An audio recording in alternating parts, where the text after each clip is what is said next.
It's my great pleasure to welcome Dr. Elena Xoplaki. She has a PhD in climate sciences, climate science, and a wide range of publications.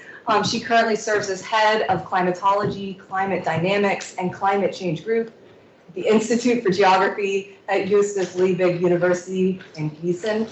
And welcome. We're so pleased to hear you speak today on climate over the greater Eastern Mediterranean during the 6th to 8th centuries. Thank you.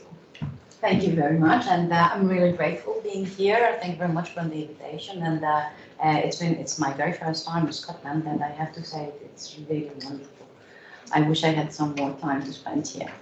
So, as already Andrea said, I'm going to discuss about the climate in the greater Eastern Mediterranean, the 6th to 8th centuries, and that is going to be based on our fully forced Cosmos CLM. This is a regional climate model, which has been adjusted to incorporate all relevant external forcings in the atmosphere.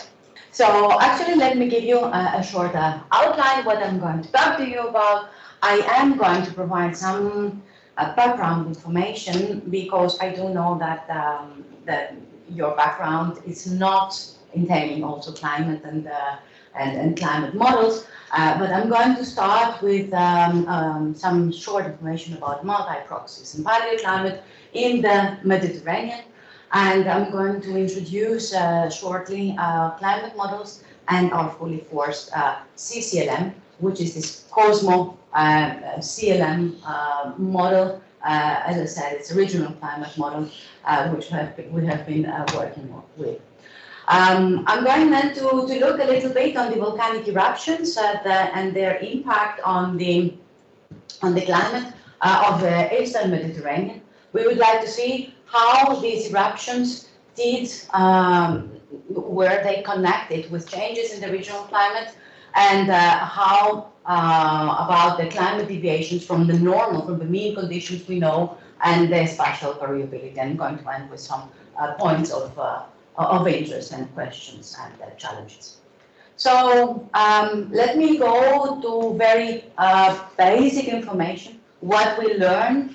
So Back to the Future, this is coming from a very famous presentation we have been giving together in the European Commission. And what we know is that while we move towards the warming world, and we want to better understand these climate processes. So indeed, what we experience every day, and I'm sure that you have already observed how not normal was last year. So we would try to understand these climate processes and how key elements of the climate system are affected by greenhouse gas levels. And further, we need to improve our climate change projections and reduce uncertainties that also to the newest generation of climate models, do bring along. So what we do is we take advantage of past climate. We take advantage of the unique opportunity to observe how the Earth system responded to high carbon dioxide in periods of the past, and then try to get these lessons that the climate of the Earth holds to learn for the future of our warming world. There are, however, only few direct quantitative records of past climate. I'm talking about past temperature and precipitation. You do know that we don't go far back than a couple of hundreds of years, and that's not everywhere. So what we are doing is we're making use of those proxies. So you can see here some of our proxies, and you can see here what is the distribution, the spatial distribution of these proxies around the globe. What you could see here at the back is what is happening. Let me make it, because this is important. So you see here the number of proxies that are available throughout time. So we're trying to use all these different types of information and try to assess the signal and the impact that they provide. But what is most important is to consider the uncertainty that these proxies bear. So we do have to frame up to which level can we go, how much can we trust, and what kind of information we can really take from those proxies. So proxies that can be either tree rings, or they can be sediments or spill attempts, or can also be diaries. I don't know whether this is smaller there. So actually documentary data with information to the very much date, or other kind of data that provides indications of how climate variables might have been modified, might have changed in the past. And this is coming from the impact that we see on these records.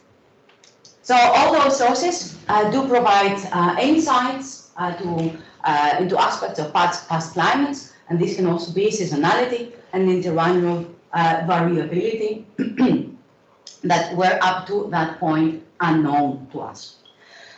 We use proxies also to provide information on socioeconomic conditions of societies, such as the use of coins, or cereal corn proportion, or or information from ecclesiastic documents, or also the very well-known Nilometer in the Rhode Island, or information from other sources, or at the very end, this very long list of information, proxy data, natural proxy data. They are, I think, on the one side, these are lake sediments, and these are tree rings, and so actually what we can get from the Eastern Mediterranean. This is not even covering the whole Mediterranean. This is just the Eastern Mediterranean. Why is that, and why are we interested in all this information? What are we trying to get from all those? So here you can see our Earth, the spheres of the Earth. So actually what we're trying to do is we are trying to address and resolve the puzzle of the past climate conditions, also with studying the climate system itself. The climate system is complex and interactive, and consists of the atmosphere, the land surface, snow and ice, oceans and other bodies of water, and of course living things. The atmospheric component of the climate system, most obviously, is the one that characterizes climate. So actually what we feel, what we see. And the climate system does evolve in time under the influence of its own internal dynamics and due to changes in external factors.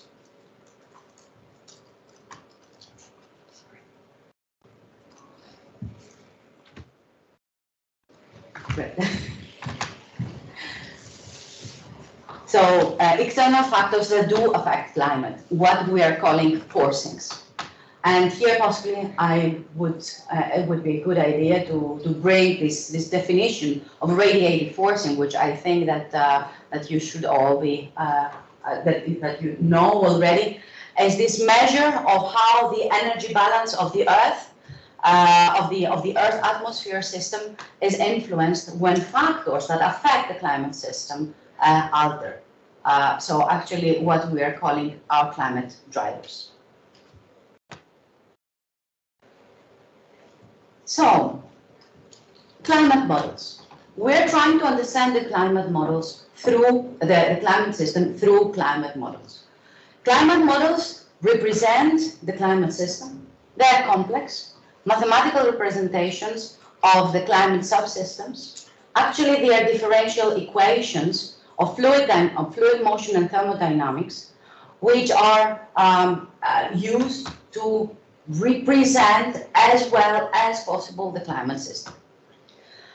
We're receiving time and space dependent values of atmospheric and ocean variables such as temperature, winds and currents, moisture, salinity and pressure, and many other, all other variables that are entailed in a climate model. There are different types of climate models, what you can see here.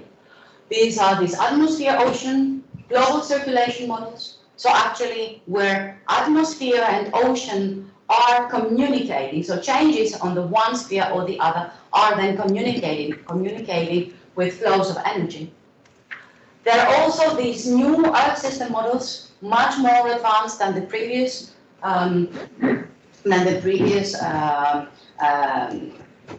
previous generation. And there are also other types of models, as regional models, which are really going to the very smaller area with much higher spatial resolution. And there are also other models which are very specific, as hydrological models. Models that are looking directly on catchments, when they're trying to simulate how a catchment is functioning. Of course, the climate models do evolve, and we receive constantly some new generations. As what you can see here, this is the German new generation climate and weather forecast model, the icon, if you like, with a very high spatial resolution at a global scale. So we can receive information like this at very high detail. And we are actually, there's something very new there, these grids, ecosahedrons, which are actually common in the atmosphere and the ocean. But these models we do not use only for the present and the future, to have our projections, to have our simulations of the climate. We do use them as well for the past. And we use them to study the past climate by integrating the major forcings that influence the climate system. We use reconstructions of orbital forcing. We use reconstructions of land use changes. We use also reconstructions of solar variability, but even more, and extremely important when we're talking about past climate, volcanic eruptions. Volcanic eruptions whose actually have their footprint on ice cores, and this is there where we receive information about changes on the global climate for shorter or also longer periods of time. Very shortly, orbital forcing affects the distribution of solar energy in the Earth system, and this is changing around the globe. What you can see here, for example, is that everywhere you see negative is that we have more insolation in the present day than 2,000 years back in time. But what we know and what we see is that these changes are more important at the longer term. So at the annual scale, we have actually a balance. So indeed, it's the seasonal forcing redistribution is averaging out. We have as well the variant output from the sun, which is modifying the total energy in the climate system, which is absorbed by the Earth's atmosphere and enters the whole system. Very important, as already said, is the volcanic forcing. And you can see here in the period from the 5th and the 6th and 7th centuries, you can see 4 large eruptions. Here, this cluster of eruptions, these 536 and 540 eruption, 574 and also 626 eruption, coming from the latest reconstructions on volcanic volcanic eruptions. Actually, what is happening there is that during these large volcanic eruptions, there is large amounts of aerosols are injected into the atmosphere, and their sulfate emissions do reach the stratosphere. And when they reach the stratosphere, then we have this change in the climate system. And that because it's reflecting back the incoming solar radiance and modifies the global climate for about 3 years after the eruption. In some cases, also some 4 or 5 years after the eruption. You can see here in more detail, but I wouldn't go in the very, very details of those. What is actually the mechanisms, which are the procedures that these large tropical volcanic eruptions how they affect wine and how they affect climate. Tropical volcanic eruptions, especially because they are located in the areas where we have a strong upward lifting of the air masses, so that they are given the opportunity to reach the stratosphere and therefore to have this impact on climate. Also, extratropical volcanic eruptions have impact on climate, depending always where they are, how big they are, and what time of the year they have erupted. And then the climate, the impact on climate is very diverse. It has a large variability. It's not much different when it comes to tropical volcanic eruption. And actually, people who are working on volcanic eruptions, they do say each volcanic eruption is a different volcanic eruption.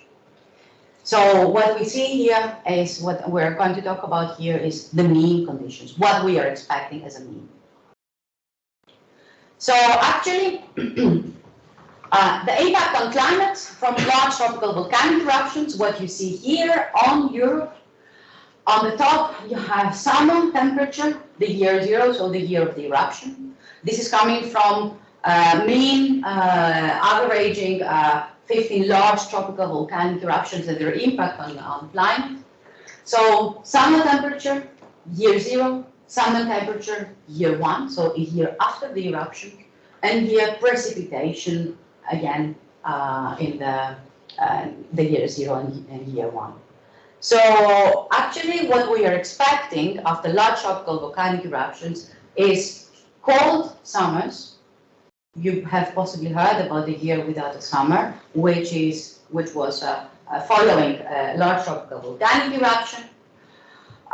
Drier conditions over most of Europe during summer. However, when we are looking at the area over the Mediterranean, where we are interested in, we do see some changes. We do see more humid conditions during summer. And then this is, of course, important when we know that the Mediterranean experiences seasonal aridity. If we look into the summer, why is that? Ah, yeah, of course. Yeah. If we look into the winter response to such volcanic eruptions, we see that we usually have milder winters. So this is what we are expecting to see and in Europe after a large volcanic eruption. Mild winters during most of Europe, different conditions go over the Mediterranean, although slightly cooler, we would say, possibly in the range of the uncertainty. So there we have to be a bit more cautious when we're discussing about these things. And also a strong reduction in the winter precipitation, but mainly over the areas that receive the highest amounts of precipitation over the Mediterranean. So indeed, the western coasts of the peninsulas, and also possibly here over the Black Sea. Cluster of events have a totally different signature. So this is going to this 536, 540 cluster of volcanic eruptions. So actually what we are expecting, and I have to admit, I don't have anything newer than the work of Gabi Hegel from 2011, where we are using on the one side climate models and on the other side regional reconstructions by Lutherbach et al. So what we see here is that after cluster of events, after multiple volcanic eruptions, we expect a totally different signal, totally different impact in the European climate. Cooling instead of the mild winters that we were usually expecting, and also warmer summers over most parts of Europe. But let us go a bit to the climate model. So this is a new climate model. To our knowledge, this doesn't exist in other anywhere else. It is a Cosmos CLM. It is coming from the German Cosmo model. But what has new in this case is that it has integrated all volcanic, all forcings, all external forcings that the Earth system models have. So this means that the information on the climate is not coming only from outside, from the borders, from the global models, but this information, these forcings are integrated as well within the area. This means that usually when we go from the sides to the center, slowly the information on the volcanic eruption, let's say, is then with the time, with every step, it's then it's fading out. So actually now what we see is that we can have a more accurate and more specific response with these simulations. So we run this model with at a 0.44 degrees, that is somewhere around 50 kilometers, grid boxes. And of course, as you can understand, our interest is this Eastern Mediterranean, Middle East, and the Nile Basin. So you see in the blue box, the area of that our regional climate model covers. Forcing, so the information from around the box is coming from one of the latest Earth system models. This is the MPI, the Max Planck Institute Earth system model on the low resolution version. It is compliant to the sixth coupled model intercomparison project protocol with all newly reconstructed climate force. We have made a new run with that, covering the last 2,500 years. So actually it starts on the year 500 BC, and we are currently on the 1200, and there's a little bit more to go, some 600 years. So this is really a major run. It goes more than a year now. It's very demanding. It's quite expensive computationally, and when we are discussing about data storage, it's enormous. But this, as we said, we have integrated orbital, solar, volcanic, greenhouse gases, and land use changes pre-800. The good thing, the information with that is that what this model can do is that we receive information at very high spatial resolution, and this provides, gives us the opportunity to work at different scales. We can work at the local scale, and this means that we can work also with impacts, and therefore are able to work together with different disciplines and collaborative approaches. So, now let me go a bit to the output. What you can see here, this is the area we are aiming at, and you can see here the plot, the spatial average, annual temperature, winter temperature, and summer temperature. These blue spaces are actually defining the timing of the volcanic eruptions. I have to say that we made a choice not by the volcanic eruption, but by the temperature anomaly, because we thought that this is more important. So you can see that we have lower temperatures over a period 536 to 545. By no means it goes further than this period.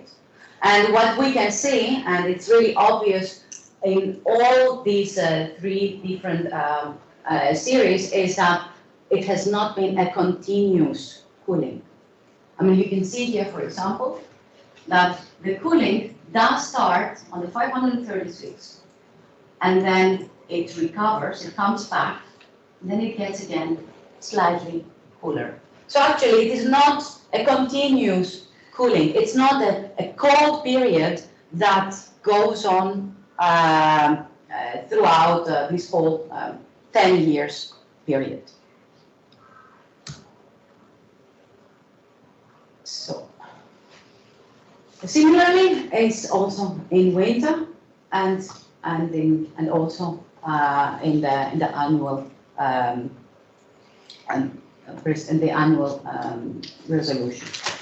And what you see here, of course, these are deviations, meaning we had removed the mean average temperature of the period 441 to 530, which is a period with a very reduced or lack of volcanic eruption. So actually, we don't have any substantial forcing, considering that this is a period, a neutral period without large external forcing that is modifying the climate.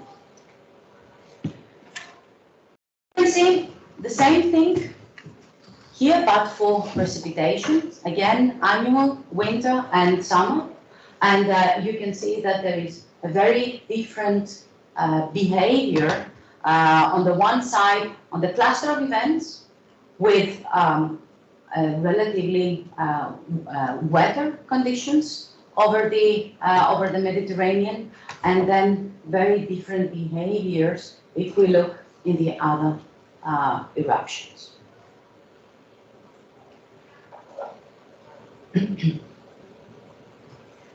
But let us have a look at how these changes can be described, can be seen at the spatial scale, at the regional scale. So what you see here, it's exactly the same. We have averaged the period 536 to 545 over this area.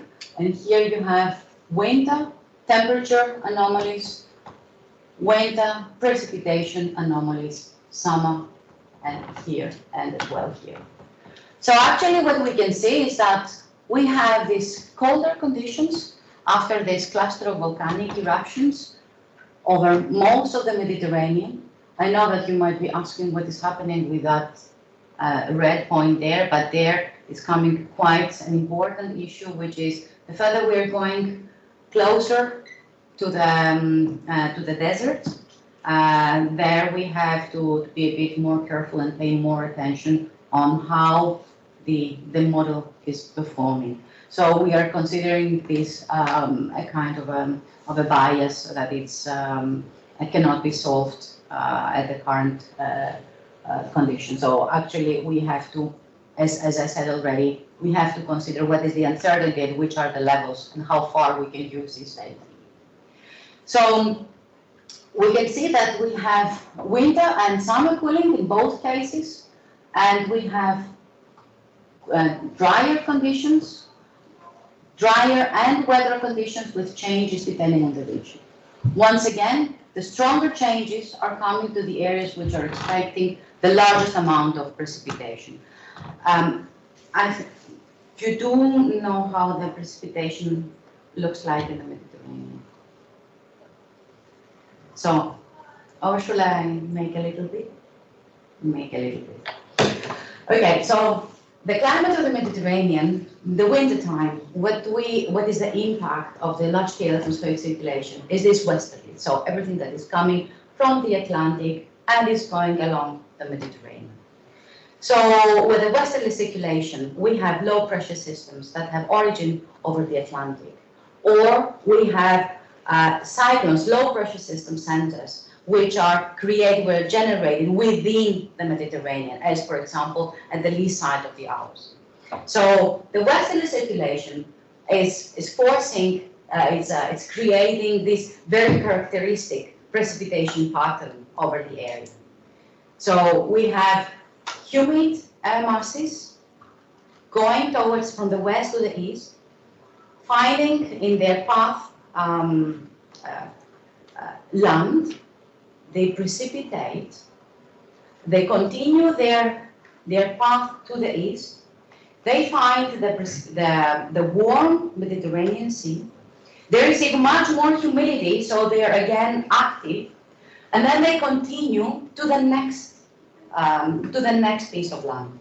So actually, here we get the precipitation, or you can see here where you have the minus, the negative ones. We have much precipitation over this part, so west of the western coast of Italy. We have extremely much precipitation that can go up to 3 meters per year when we are looking here at the western coast of the eastern coast of the Adriatic Sea. And then we have a second, it continues, and then we have again high precipitation to the next peninsula. So this is why here the largest amounts of precipitation are coming at these coasts, and this is where we see most of the impact. But we can have a look a little bit more and have a look not only on how the temperature and precipitation look like during winter time, but what is the large-scale atmospheric circulation that is connected with these conditions.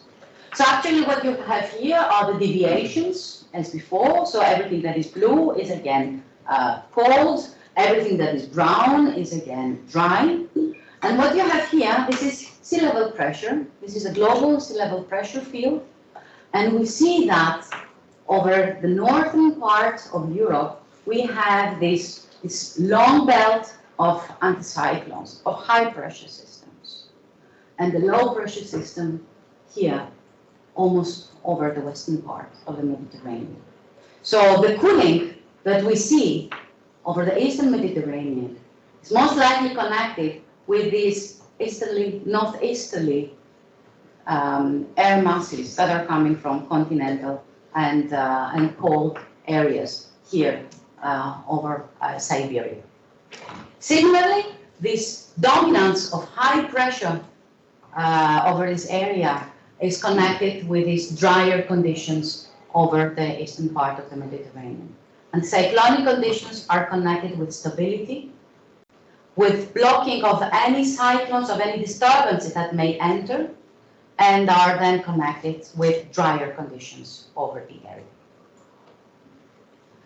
If we look into the summertime, we have a much more relaxed. You can see that the isolines are not as strong as in the winter time, so we have a much more relaxed atmospheric circulation, and we can say that this higher precipitation may be connected with these low pressure systems, more frequent low pressure systems that are crossing the area, and due to these increased frequency, then we have also lower temperatures, possibly connected with an increased cloudiness due to the impact of the low pressure systems.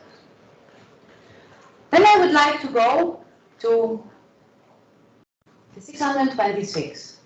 You remember possibly at the beginning we said that tropical volcanic eruption is connected with milder winters and colder summers.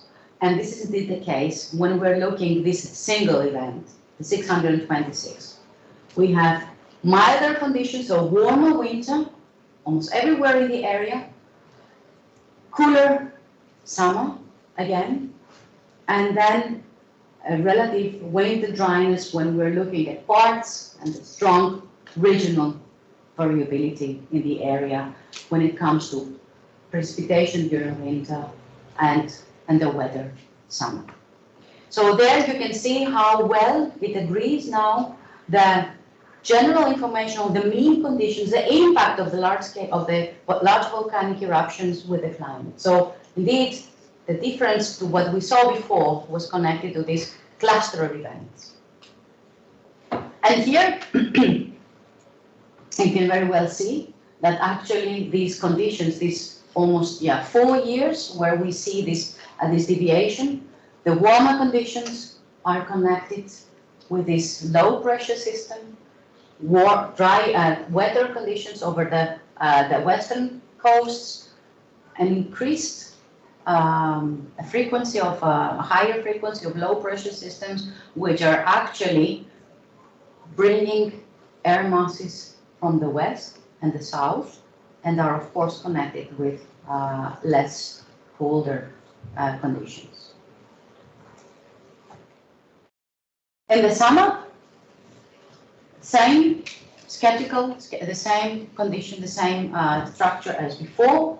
You can see the cooler summer and wetter summer connected with this low, with this below normal sea level pressure. So let me now go to the conclusions.